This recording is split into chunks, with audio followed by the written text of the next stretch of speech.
Bonjour, ravi de vous retrouver pour une nouvelle fenêtre sur le monde avec mon invité Christian Arbulot, directeur de l'École de guerre économique.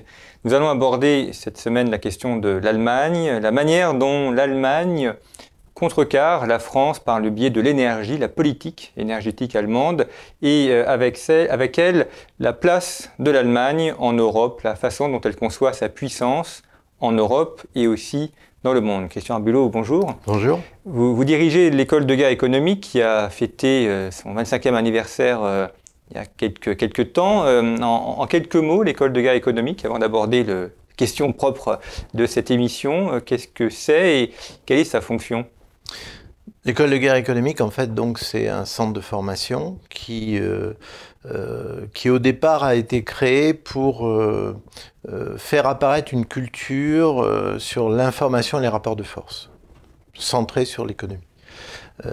Parce qu'on avait, à l'époque, en 97, fin des années 90, apprécié la situation, et il y avait un problème au niveau de l'enseignement supérieur en France sur ce point-là précis. Et bien entendu, on avait quand même aussi dans l'idée de faire apparaître une formation qui avait en toile de fond une vocation patriotique. C'est-à-dire que l'objectif de mettre en avant une telle démarche était aussi petit à petit de contribuer autant que faire se peut à améliorer notre système de réflexion, mais aussi d'action face au rapport de force économique en question. Donc c'est sa vocation initiale. Aujourd'hui, un quart de siècle plus tard, le GE a beaucoup évolué, puisqu'elle est passée d'une trentaine d'étudiants à sa création à près de 400 maintenant. Donc on est sur un champ plus large, ce qui ne veut pas dire qu'on ait perdu de vue la raison d'être initiale. Elle demeure, bien sûr, mais on a ajouté, je dirais, un certain nombre d'éléments, que ce soit dans nos cœurs de métier, puisque le cœur de métier initial, c'est l'intelligence économique, bien sûr, mais très vite, il en est apparu un second qui devient maintenant très important dans notre démarche, c'est ce qu'on appelle la guerre de l'information par le contenu. Donc on ne s'occupe pas du contenant, on n'est pas des informaticiens, mais en revanche, on s'occupe énormément de l'information et de la connaissance et de son usage, et notamment de son usage offensif. Donc ça, c'est un deuxième cœur de métier lourd qui est en train de se structurer au sein de l'école, et à travers l'offre qui est très diversifiée, puisqu'on a les formations initiales, les formations exécutives, une formation online, des masterclass qui commencent à apparaître, des certifiantes. Donc sur cet ensemble de programmes et de produits de formation, on est positionné maintenant pour couvrir le champ presque global du management de l'information, si j'utilise cette expression, puisque on va au-delà du simple problème du rapport de force. Et on essaie, autant que faire se peut, de couvrir les dimensions stratégiques, on va en parler, avec le cas de l'Allemagne, mais aussi des aspects opératifs, tactiques, pour reprendre un peu des points de repère militaires, dans le sens où il nous est absolument essentiel de formaliser une nouvelle forme d'analyse et de compréhension du monde qui succède un peu à ce qu'on connaissait précédemment. Vous avez été un des premiers à mettre dans le débat public ce concept de guerre économique.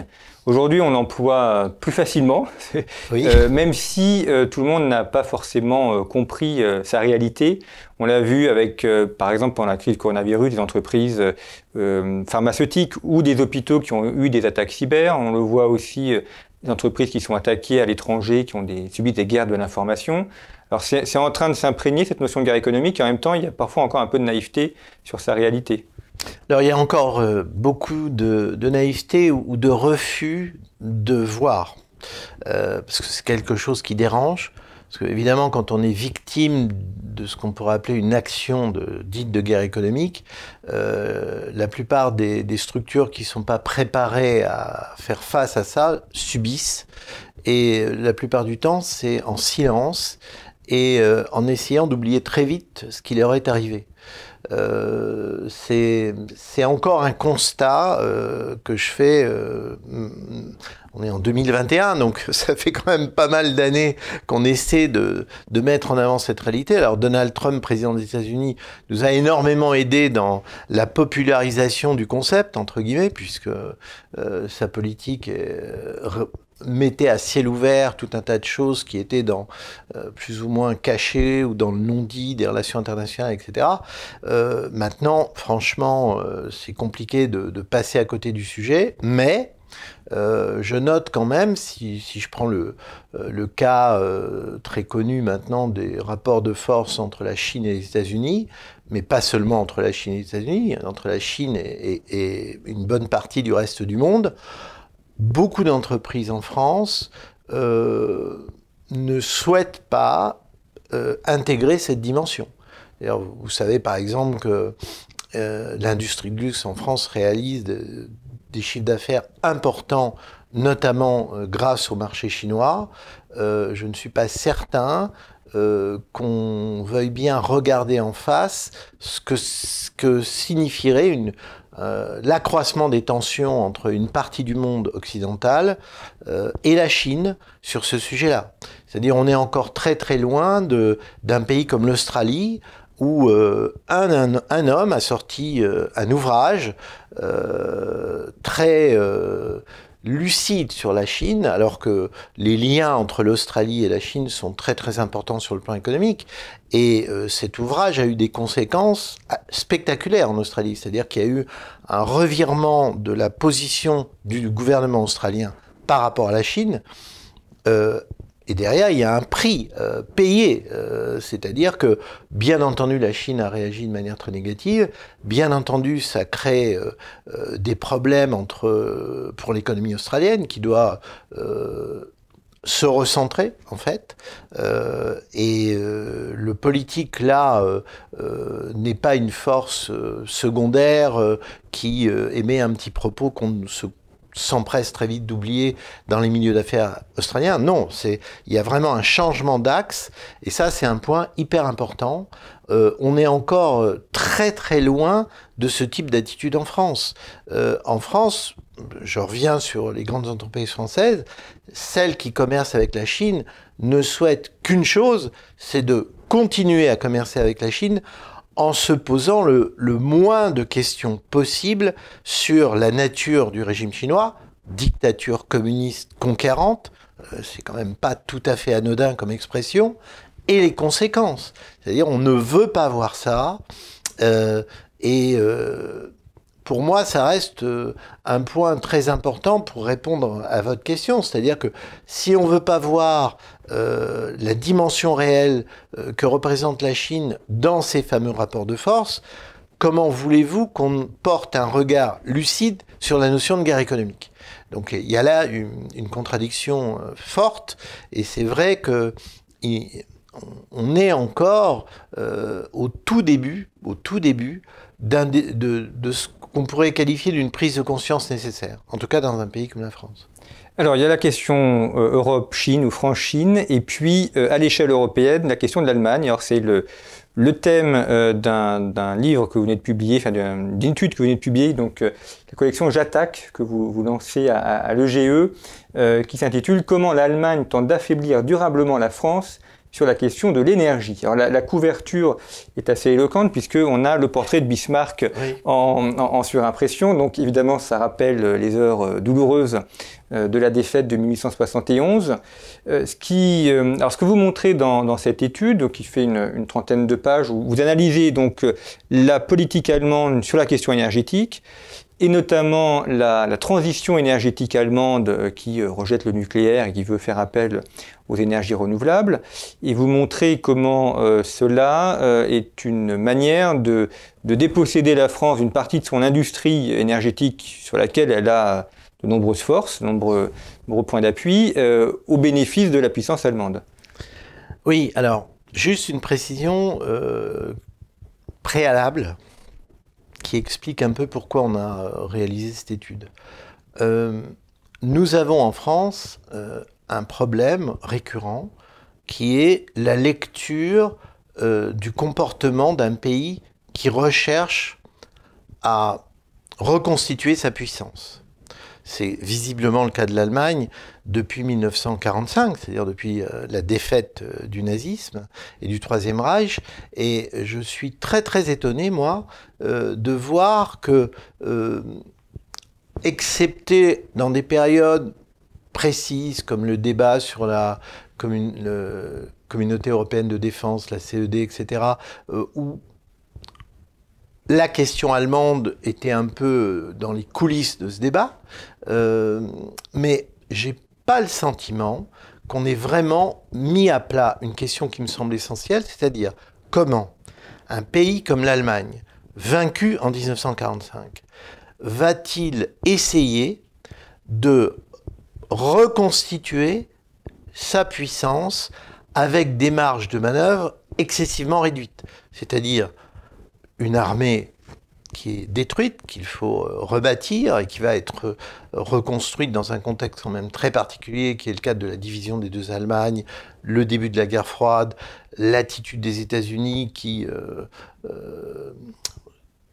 sont une force très présente dans le fait de redonner à l'Allemagne un rôle militaire, au moins d'appui, donc c'est la création d'un Bundeswehr, mais ça ne veut pas dire pour autant que l'armée allemande ait les capacités qu'une autre armée, comme l'armée française par exemple, a dès l'époque où on a commencé à la reconstituer, parce qu'il y a tous les blocages constitutionnels avec la nouvelle constitution de la République fédérale allemande, et donc déjà sur le plan militaire, on ne peut pas vraiment dire que l'Allemagne existe réellement, même si elle a été une force d'appui durant la guerre froide, ou reconnue comme telle. Sur le plan diplomatique, c'est la même chose, hein. C'est le fameux constat que la première puissance économique d'Europe, puisqu'il semblerait que ça soit le cas, n'a pas de siège au Conseil de sécurité et a une relative capacité d'expression au niveau mondial à cause de cette faiblesse-là.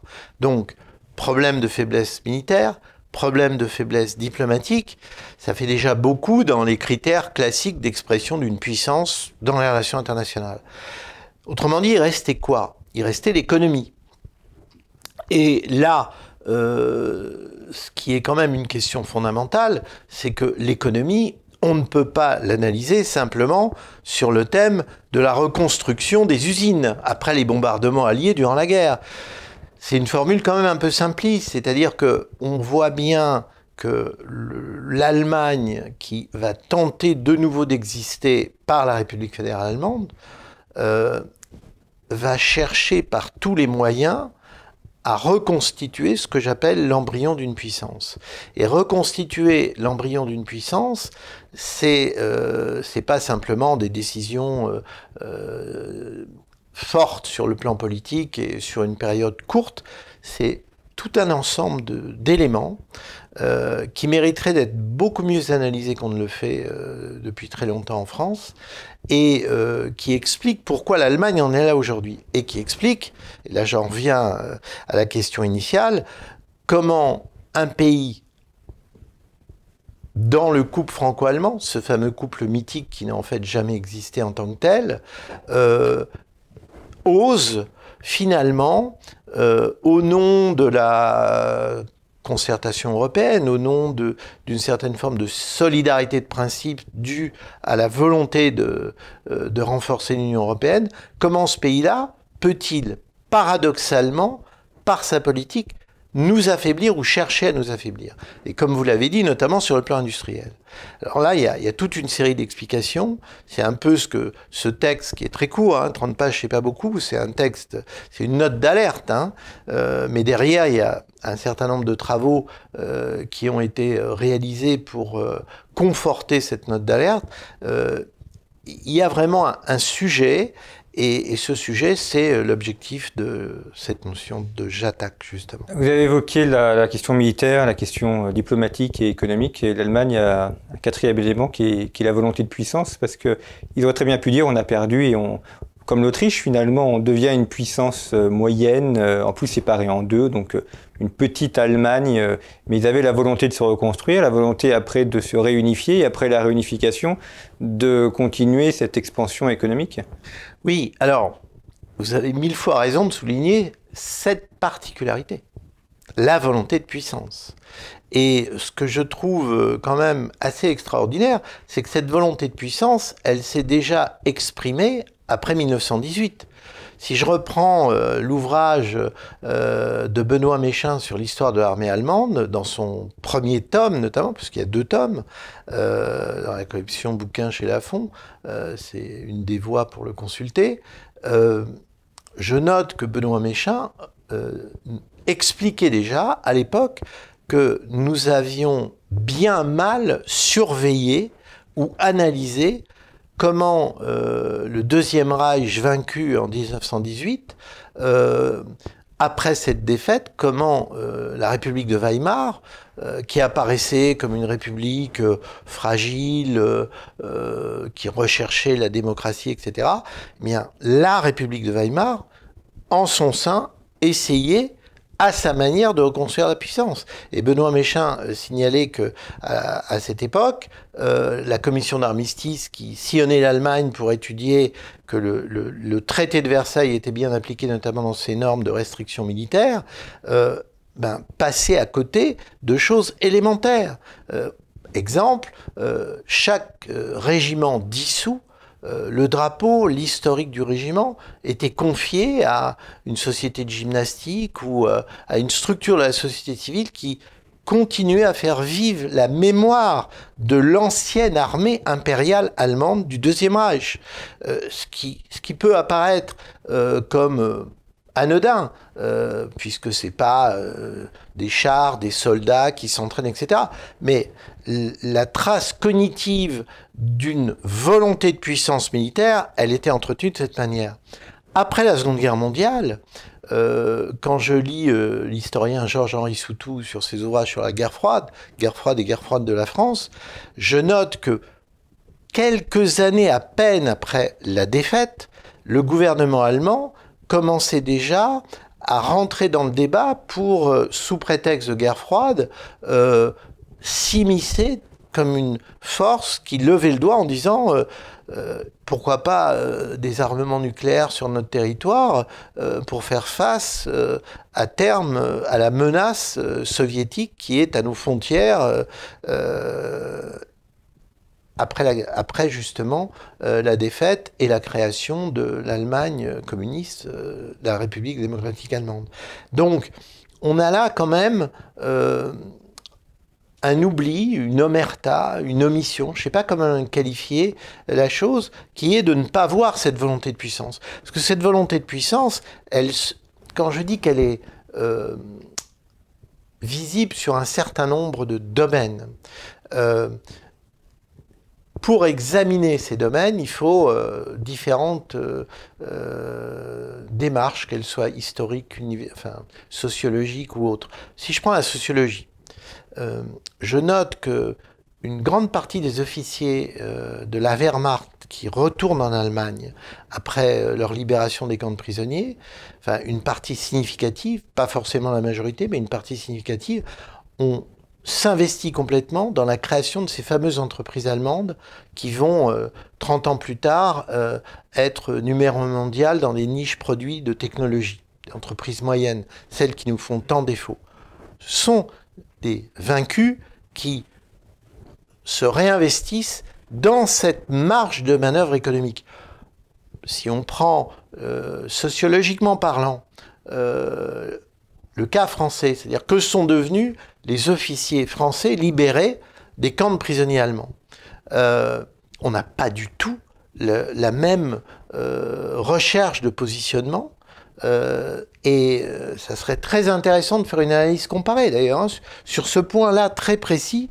Alors, parfois, on entrevoit cette histoire. Je me souviens d'une série qui est passée sur Arte qui s'appelle Heimat, qui est l'histoire d'un village allemand de la fin de la Première Guerre mondiale jusqu'aux années 80.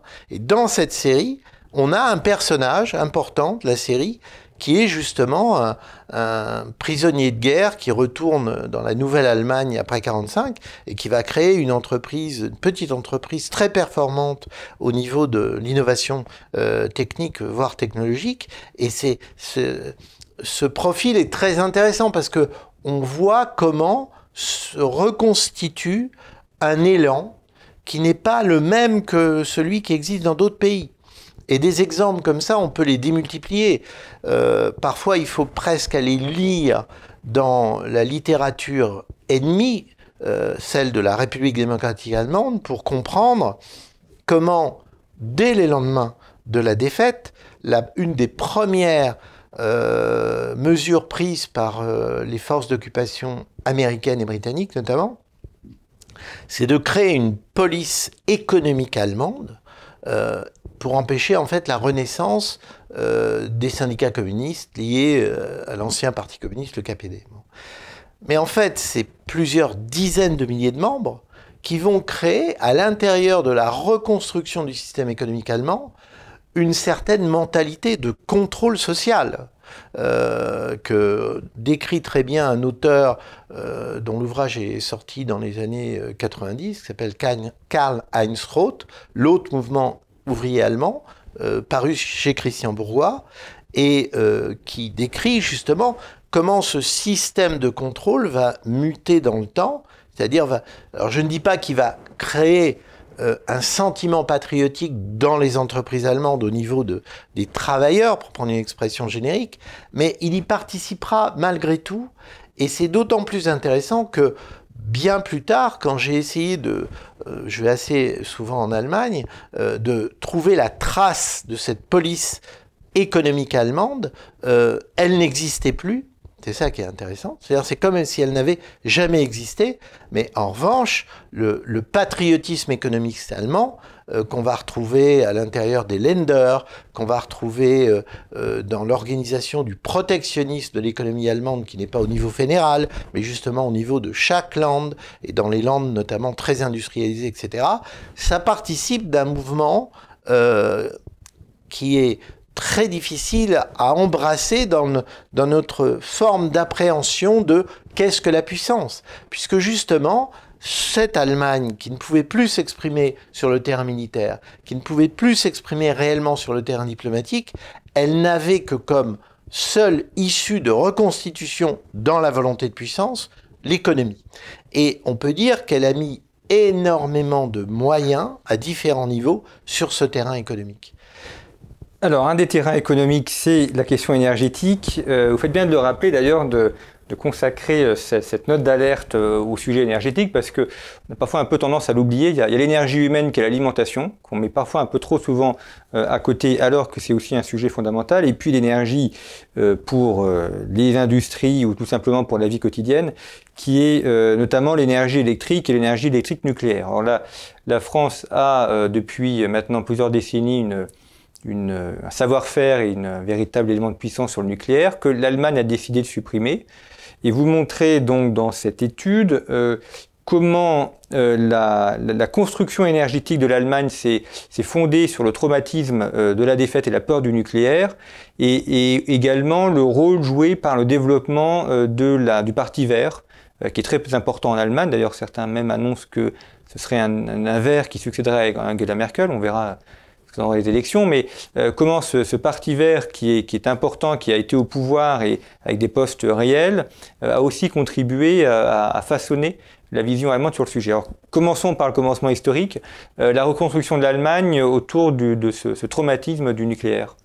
Alors, justement, ça, c'est un point très très important, parce que le mouvement antinucléaire allemand a une origine qui n'est pas simplement lié au traumatisme de la guerre, très important, parce qu'en fait c'est le traumatisme de 2 guerres mondiales cumulées, donc le refus de subir une catastrophe nucléaire liée à tout ce qu'on a vu à travers Hiroshima, Nagasaki, puis ensuite Tchernobyl et après Fukushima. Mais il y a quand même au départ autre chose. Et cette autre chose, c'est quoi? C'est la guerre froide, l'affaire des euromissiles, la confrontation entre le bloc de l'Est et le bloc de l'Ouest sur la question des missiles de moyenne portée, le positionnement de ces missiles, et l'Union soviétique à l'époque avec ses alliés, et notamment la RDA, et là on est vraiment sur le terrain du renseignement notamment, a déployé beaucoup de moyens humains pour se greffer sur les poches de contestation allemande des années 60, 70, afin de déclencher un mouvement pacifiste en Allemagne pour protester contre la présence de missiles américains de moyenne portée à tête nucléaire qui répondaient au fameux SS-20 soviétique. Là, je vous renvoie encore une fois, je crois que c'est toujours important, il y a une très bonne série, décidément je fais la publicité d'Arte, qui est sortie sur Arte et qui montrait justement comment le service extérieur de renseignement de la RDA manipulait en Allemagne, enfin, voire la Stasi, des Allemands de l'Ouest pour faire monter en puissance la contestation dans le cadre de l'affaire des euromissiles. Mais c'est de là, en fait, que naissent les embryons du futur parti vert dont vous parlez. C'est-à-dire que n'oublions jamais que beaucoup de choses ont été faites pour doper une contestation au sein des milieux gauchistes allemands qui va se cristalliser sur la peur du nucléaire militaire dans un premier temps et qui va glisser ensuite progressivement sur la peur du nucléaire civil. Je mets aussi en parallèle un autre élément, parce qu'il ne faut pas l'oublier, c'est que après l'effondrement de l'Union soviétique, la Russie avait toujours du gaz, et la Russie avait du gaz à exporter. Et c'est quand même assez intéressant de noter que la Russie va signer des traités bilatéraux avec l'Allemagne sur cette exportation du gaz russe vers l'Allemagne. L'Allemagne va jouer un rôle pivot très important en acceptant ce genre d'échange. L'Allemagne tourne le dos d'ailleurs à ce qu'on pourrait appeler une politique concertée européenne au niveau énergétique, c'est-à-dire une entente européenne pour savoir qu'est-ce qu'on fait, qu'est-ce qu'on importe, à quel prix, etc. et comment on se met d'accord ensemble. Ça n'a pas du tout été le cas. Donc c'est là où on voit que dans le fameux parti vert auquel vous faisiez allusion, quand on le voit apparaître, il est très étrange de noter que le président du Bade-Wurtemberg, qui est un conservateur, commence à tendre l'oreille vers ce qui va être le Parti vert, c'est-à-dire en disant « ça m'intéresse ». Qu'un conservateur allemand dise ça, la question c'est pourquoi. Comment ensuite on va voir des chanceliers allemands qui vont prendre une position très très importante dans les rapprochements entre la Russie et l'Allemagne, notamment sur la question énergétique, et comment, et ça aussi c'est intéressant, le maillage va se faire. Rappelez-vous comment certains chanceliers allemands se retrouvent au sein... Gerhard Schröder, par exemple. Voilà, au sein de Gazprom. Et c'est pas tout à fait anecdotique, cette histoire. Donc on a donc à la fois un mouvement antinucléaire, au départ sur le militaire, mais très lié au problème guerre froide, qui glisse vers le mouvement antinucléaire civil, mais avec en toile de fond, derrière ce mouvement antinucléaire civil, les accords gaziers entre la Russie et l'Allemagne. Ça, c'est un premier point qui est très très important. Le deuxième point qui est très important, c'est que je note que lorsque, à l'EGE, au début des années 2000, on a fait des études sur le mouvement antinucléaire allemand, en le comparant avec le mouvement antinucléaire français, c'était le jour et la nuit. C'est-à-dire, en Allemagne, on avait un mouvement, on peut dire, de masse, avec des capacités de mobilisation militante très très importantes, pour notamment essayer de stopper les trains qui transitaient entre notamment sur les rails. Voilà, entre La Hague et des centrales allemandes, et l'organisation de ce mouvement, le nombre, déjà sa présence à l'époque sur Internet, qui était en train de se développer très fortement, le nombre de sites, etc., on voyait bien que, bien sûr, ça représentait la trace du traumatisme dont vous avez parlé tout à l'heure, c'est incontestable. La guerre, le refus d'associer une arme de destruction massive comme la bombe nucléaire ou le risque nucléaire lié à un problème de centrale civile, mais c'est quand même pas si simple. C'est pas si simple parce que on voit bien que lorsque Mme Merkel décide de stopper le programme nucléaire allemand et d'arrêter les centrales nucléaires, ce n'est pas simplement une décision morale à l'écoute de son opinion publique et notamment de cette partie de l'Allemagne pacifiste, entre guillemets, qui ne veut pas être affectée par un risque du type Tchernobyl ou Fukuyama. Il y a autre chose, et c'est là où, d'où l'objet de la note, les Allemands ne se sont pas contentés de faire de la morale ou d'avoir une situation timorée.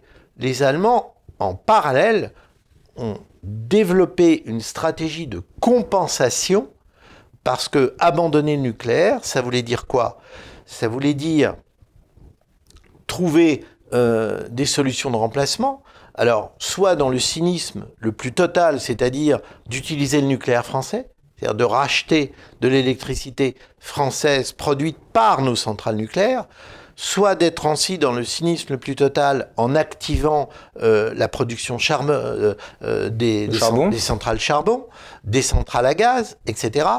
Et je parle de cynisme, là je boucle la boucle, c'est le cas de le dire, c'est parce que les Allemands avaient en plus l'audace, le toupet pourrait-on dire, de mettre en avant au niveau de l'Union européenne un discours sur la transition énergétique, sur les énergies renouvelables, et en présentant les énergies renouvelables comme l'élément de substitution à ce qui pouvait être le nucléaire civil, etc., etc. Or, on sait très bien aujourd'hui, avec le recul du temps, que l'investissement financier allemand dans les énergies renouvelables est un échec. Donc c'est un échec déjà en termes industriels. On voit bien que sur l'éolien, qui commence enfin, devrais-je dire, à être très fortement contesté en France par rapport à sa réalité, et pas non seulement son efficacité, les Allemands font machine arrière sur l'éolien en Allemagne. En revanche, les entreprises allemandes qui fabriquent ces fameuses éoliennes sont toujours là et ont une volonté de conquête de marché très très forte, notamment sur le marché de l'éolien français. Quand on les analyse à la loupe, on voit très bien comment ces entreprises allemandes tissent des liens avec les milieux écologistes français pour justement qu'il y ait une influence, une pression. Je vous renvoie à l'actuelle ministre, Madame Pompili, et ce qu'elle raconte, c'est-à-dire pour que la France rentre de plus en plus dans l'éolien et en achetant, pas forcément en plus, des produits fabriqués en France, mais qui viennent d'Allemagne. Ou espagnol, souvent. Espagnol. Il y a ces deux pays-là qui sont en jeu. Donc, si j'en reviens, si vous voulez, à la question centrale, c'est-à-dire, lorsque l'Allemagne a décidé de mettre fin à son programme nucléaire, cette volonté de puissance qui s'exprime par l'économie, elle s'est traduite par des stratégies. Et les stratégies, c'était d'un côté, bien entendu, de faire fonctionner de la manière la plus rentable possible toutes les solutions, et dans le cynisme le plus total, on en a parlé. Deuxièmement, il était hors de question, à partir du moment où l'Allemagne sortirait du nucléaire, qu'à côté de l'Allemagne, un pays comme la France poursuivent sur le nucléaire, innovent dans le domaine nucléaire, trouvent des solutions que eux ne pouvaient plus ni innover ni commercialiser. Donc ça devenait vital pour la stratégie économique de l'Allemagne que la France ne continue pas à être un pays puissant avec cette énergie. N'oublions pas qu'il a été, en plus, contrairement aux contradictions politiques internes de l'Allemagne, créé dans une logique consensuelle, c'est les fameux accords entre le RPR et le Parti communiste français, qui ne sont pas des accords officiels, mais le nucléaire civil en France, rappelons-le, et je crois qu'il est très important de le rappeler, c'est la droite et une partie non négligeable de la gauche qui tombent d'accord pour soutenir la création des centrales nucléaires civiles. Et c'était la continuité quand même de la politique gaulliste pour réduire la dépendance de la France dans le domaine énergétique par rapport à l'extérieur. Rappelons-nous vis-à-vis du pétrole avec la création d'Elf-Aquitaine par rapport aux 7 majors anglo-saxonnes et ensuite par rapport à la problématique globale de comment trouver de l'énergie, etc., etc. Donc, la stratégie allemande, elle est vraiment fondamentale lorsqu'on la reconstitue comme un puzzle, c'est-à-dire de bien comprendre qu'il ne peut pas être cohérent pour l'Allemagne de laisser grandir à ses côtés une alternative qui peut s'avérer beaucoup plus pertinente, y compris vis-à-vis des émissions de CO2, y compris vis-à-vis des nouveaux systèmes qui sécurisent le nucléaire, qui le rendent beaucoup moins dangereux en termes de structure industrielle, etc. C'était pas possible. Donc, il a fallu affaiblir la France. Et comment faire pour affaiblir la France? Premier levier majeur, noyauter l'Union européenne. Comment noyauter l'Union européenne?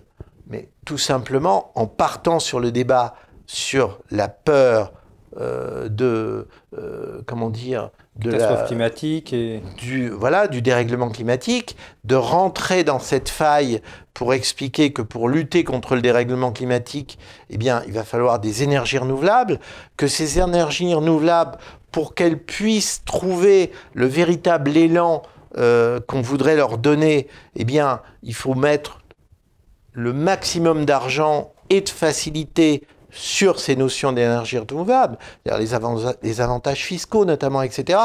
Et surtout exclure de cette vision la réalité du nucléaire. C'est tout le débat sur la taxonomie européenne, etc.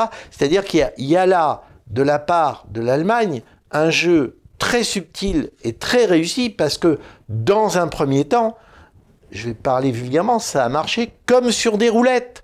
C'est-à-dire que la plupart des pays européens se sont laissés berner littéralement par l'Allemagne, mais ce qui est beaucoup plus grave, c'est que la grande majorité de la classe politique française, qu'elle soit de gauche ou de droite, et là je ne parle pas de la minorité écologique, je parle des grands partis qui existaient, mais c'était la même chose, c'est-à-dire qu'on a laissé faire l'Allemagne, on a laissé l'Allemagne noyauter les systèmes de décision au niveau européen, prendre la parole au sein du Parlement de manière très habile et pour évacuer en fait deux problèmes qui pour moi sont absolument essentiels. C'est un, que non, ce n'est pas le débat sur la couche d'ozone ou le dérèglement climatique ou que sais-je qui rend logique tout le reste, mais c'est en fait le fait qu'un pays comme l'Allemagne,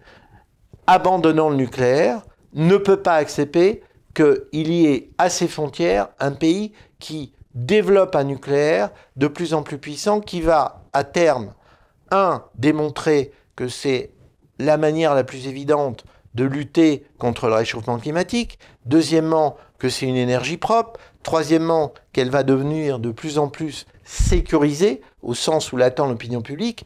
Et ensuite, et c'est là le problème, c'est que qu'en est-il des énergies renouvelables? C'est-à-dire que l'Allemagne a réussi ce prodige malgré ses très mauvais résultats.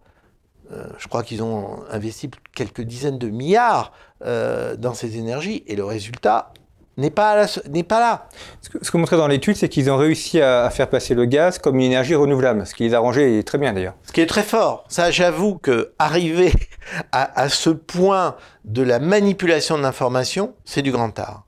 Et c'est vrai qu'il a fallu, notamment en France, qu'on commence à se rendre compte, à soulever le début de la moitié d'une paupière, que l'éolien, eh bien, c'est une solution qui ne répond pas au problème, puisque quand il n'y a plus de vent, il n'y a plus d'électricité. Quand il y en a trop aussi. Et quand il y en a trop, ça pose d'autres problèmes. Que l'énergie solaire, elle a une rentabilité relative. Qu'est-ce qui reste alors? De relancer les centrales charbon? D'aller directement dans l'achat et la dépendance en gaz, et donc de développer les centrales à gaz?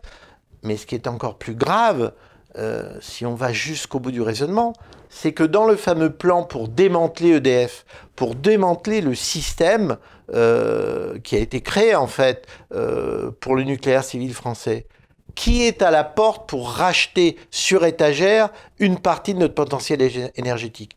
Des entreprises allemandes.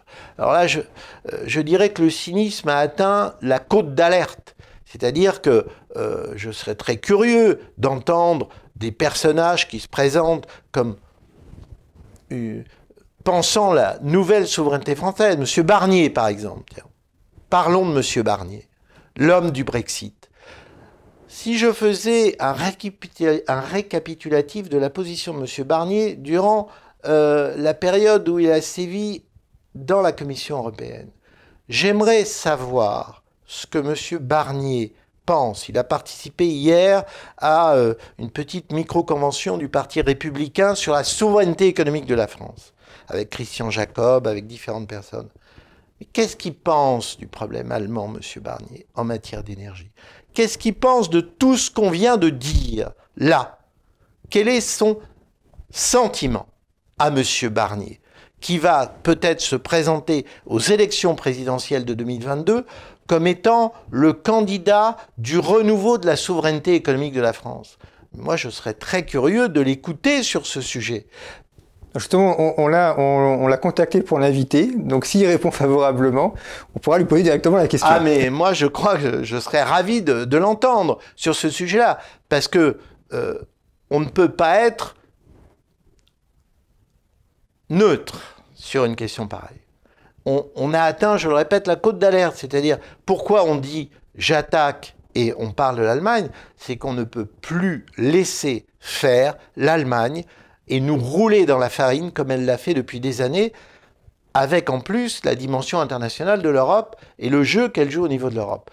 Si on veut continuer à construire l'Europe de manière cohérente, se pose le problème de l'unité stratégique de l'Europe en politique énergétique. Alors là, je serais très curieux d'entendre M. Barnier sur les accords bilatéraux Russie-Allemagne. Qu'est-ce qu'il en pense? S'il trouve ça bien? Parce que dans ce cas-là, s'il trouve ça bien, ça veut dire quoi? Ça veut dire qu'il est temps de se poser la question, et là, je n'ai pas entendu M. Barnier parler de ça, de la reconquête de la puissance française. Ça veut dire quoi? C'est-à-dire, si on estime que la politique réaliste allemande est finalement quelque chose de tout à fait normal, qu'en est-il de la France? La France s'interdit-elle une démarche équivalente? La France s'interdit-elle une démarche aussi cynique? Oui ou non? D'autant qu'on a mis en place des sanctions contre la Russie qui pénalisent nos entreprises. Mais absolument, en prime, par choc retour. Donc là, je n'ai rien contre M. Barnier, parce que je pourrais interpeller d'autres personnes politiques sur ce sujet-là. Mais il vient de l'Europe. Donc pour moi, la priorité 1, c'est que l'Allemagne arrête de manipuler l'Europe comme elle est en train de le faire depuis aussi longtemps. Deuxièmement, qu'en est-il d'EDF? Là, j'ai compris qu'il y avait quand même un peu de mou du genou au niveau du gouvernement actuel sur le fameux plan Hercule. Quelle idée d'avoir appelé ça sur le démantèlement d'EDF, parce que le pouvoir politique français aujourd'hui se rend compte que ce que nous sommes en train de montrer du doigt, ça peut devenir un véritable débat électoral. Car lorsque le Français moyen, comme on le dit, va découvrir que si on applique le plan allemand européen qui retombe sur la France par le jeu classique, c'est la multiplication par 3 en moyenne de sa facture d'électricité si on abandonne le nucléaire civil en France. Je serais intéressé de savoir quel est le sentiment des électeurs et des électrices français sur une multiplication par 3 de la facture d'électricité. Ça, je pense que c'est quelque chose qui n'est pas anodin. Mais il y a aussi un autre aspect. Là aussi, j'aimerais entendre les candidats à la présidentielle en 2022 en France. Qu'en est-il du blackout? Parce que le problème, c'est que l'Allemagne, dans sa gestion des contradictions, pour continuer à imprimer une volonté de puissance sur le terrain économique, elle nous amène à un système de distribution d'électricité au niveau européen qui devient fragile. C'est-à-dire qu'il est clair que nous n'avons pas forcément, si on ne garde pas une infrastructure industrielle capable de répondre aux besoins de consommation aussi bien des entreprises que des privés, que des individus, un blackout, c'est quoi? Je serais très curieux de savoir si les électrices et les électeurs français sont prêts à subir des coupures d'électricité passagères, alors que ça fait des années que nous avons réussi dans un pays comme la France à vivre avec un taux de coupure absolument résiduel. Qu'en pense-t-il? Ce que d'ailleurs a annoncé la ministre de l'écologie qui, au moment de le premier ou deuxième confinement, c'était hiver 2020, avait annoncé des coupures en disant qu'il faudrait choisir les entreprises qui auraient accès ou non à l'électricité. Elle est prête à tout, cette dame. Donc c'est pas un fantasme, c'est quelque chose qui est réel. Non, pas du tout. Je crois que cette dame n'a pas bien compris. Il me semble déjà avoir cru entendre que l'augmentation du gasoil avait déclenché la crise des gilets jaunes. Alors, si Mme Pompili veut vraiment devenir une femme dont on retienne le nom dans l'histoire, pas forcément dans le bon sens du terme, mais qu'on aille vers les coupures d'électricité. Et qu'on aille vers la petite phrase « à qui va-t-on attribuer l'électricité ?» Parce que cette brave écologiste a peu de mémoire. C'est souvent le problème des écologistes, d'ailleurs. C'est une espèce de maladie interne de ce mouvement. Mais quand il y a eu les très graves déficiences en Californie du système électrique californien, on avait étudié ça à l'école de guerre économique. Et on était tombé sur quelque chose d'assez intéressant. C'est-à-dire que quand il y a eu des blackouts là-bas, des dysfonctionnements lourds. Comprenant en plus comme la Californie, 6e puissance mondiale potentiellement par le voilà, PIB. Celle montrée du doigt. Mais c'est le seul État américain qui a des coupures électriques. Exactement. Il est arrivé des situations dramatiques où il fallait justement donner la priorité de distribution de courant à tel secteur ou pas tel autre.